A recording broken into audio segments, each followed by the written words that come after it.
In questa rubrica che vi propongo parlerò di quei giochi che ho iniziato, ma per un motivo o per un altro non sono riuscito a finire. Questione di gusto, di tempo o semplicemente di sviluppo della trama o del gameplay che mi hanno fatto passare la voglia. Ciò non significa che siano titoli brutti o fatti male, ma semplicemente per come sono fatto io non sono completamente affini al mio essere player. Metto subito le mani avanti, dicendo che potrebbero esserci dei nomi abbastanza significativi per alcune community, ma non tutti i giochi sono fatti per tutti. Ora, bando alle ciance, iniziamo con Oxygen Not Included.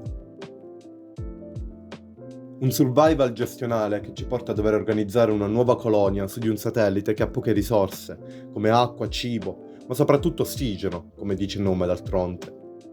Questi tipi di giochi mi prendono particolarmente, ma la sfortuna vuole che, non avendo una fine precisata, mi annoia dover ripetere sempre le stesse meccaniche.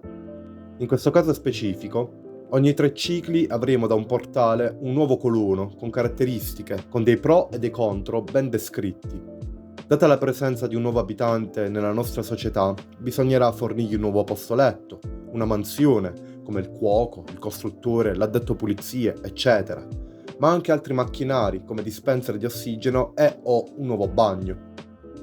Ci ho giocato per circa 2 ore di fila, senza staccarmi dal monitor, ma arriva il momento in cui tutta la evoluzione dei macchinari era data specificatamente dalla ricerca di nuove tecnologie e più di tutto dalla mia mancata bravura nella gestione degli spazi, mi sono trovato a dover combattere una specie di intossicazione dell'aria generale nella mia area vivibile. E in conclusione, ogni singolo colono moriva davanti agli occhi di coloro con cui aveva condiviso il sogno di creare un nuovo luogo sicuro da poter chiamare casa.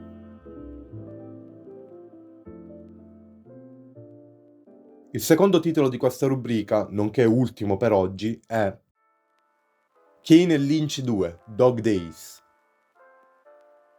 Premetto che quasi sicuramente non mi sono goduto l'opera perché non ho giocato il primo capitolo, ma questo qui in particolare avevo un leggero interesse nel provarlo poiché anni fa su YouTube andò molto di moda e mi affascinò. Però alcune volte è meglio non concretizzare i propri sogni e o desideri, infatti sono stato molto deluso da questo gioco. Ci sono delle lance che spezzerò a favore, come l'ambientazione o la narrazione delle cinematic molto frenetiche viste dagli occhi di un terzo, però questi elementi non salvano un gioco, anzi fanno rabbia perché poteva essere molto di più. Il gameplay è sempre lo stesso, ripetitivo, in un'area prendi le pistole, i fucili, i mitra, uccidi tutti, si volta al prossimo corridoio pieno di gente e si ammazzano pure loro. La trama non l'ho capita bene, come ho detto in precedenza, però non credo sia una narrativa così profonda da non comprendere alcuni passaggi. In definitiva, non credo sarà mai un gioco che riprenderò, a differenza di Oxygen Not Included, che per un paio di ore di svago riuscirò a passarle rilassandomi e senza troppe pretese.